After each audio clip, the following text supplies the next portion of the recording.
Mister and Mrs Chettinad மசாலாஸ். இன்றைக்கி வந்து நம்ம சிம்பிள் இட்லி பொடி எப்படி பண்ணுறதுன்னு பார்க்கலாம் வாங்க. அதுக்கு ஃபர்ஸ்ட்டு வந்து 1.25 அளவுக்கு வந்து உளுந்தம்பருப்பு, காரத்துக்கு ஏற்ற அளவு காஷ்மீரி சில்லிஸ், அதுக்கப்புறம் வந்து ஒரு கைப்பிடி துவரம் பருப்பு, தேவையான அளவு உப்பு, கொஞ்சம் பெருங்காயம். ஸ்டவ் ஆன் பண்ணி கொஞ்சம் நல்லெண்ணெய் ஊற்றிக்கலாம். எண்ணெய் காஞ்சதுக்கப்புறம் நம்ம எடுத்து வச்ச உளுந்தம் போட்டு சூடு பண்ணிக்கலாம். உளுந்து பொன்னிறமாக ஆற வரைக்கும் வறுத்துக்கலாம்.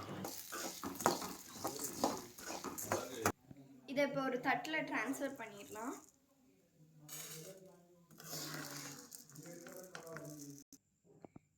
இப்போ அதே கடாயில் நம்ம எடுத்து வச்ச துவரம் பருப்பை போட்டு வறுத்து எடுத்துக்கலாம். துவரம் பருப்பும் வந்து கலர் மாறுற வரைக்கும் நம்ம வறுத்து எடுத்துக்கலாம்.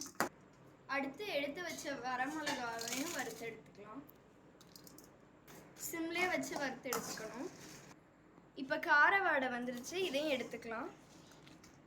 உப்பையும் பெருங்காயத்தையும் ஒன்றா போட்டு வறுத்து எடுத்துக்கலாம். உப்பும் பெருங்காயத்தையும் நல்லா வறுத்தாச்சு. இப்போ ஸ்டவ் ஆஃப் பண்ணிடலாம். இப்போ நம்ம வறுத்து எடுத்து வச்ச எல்லாம் ஆறுனதுக்கப்புறம் மிக்ஸி ஜாரில் மாற்றி அரைச்சி எடுத்துக்கலாம்.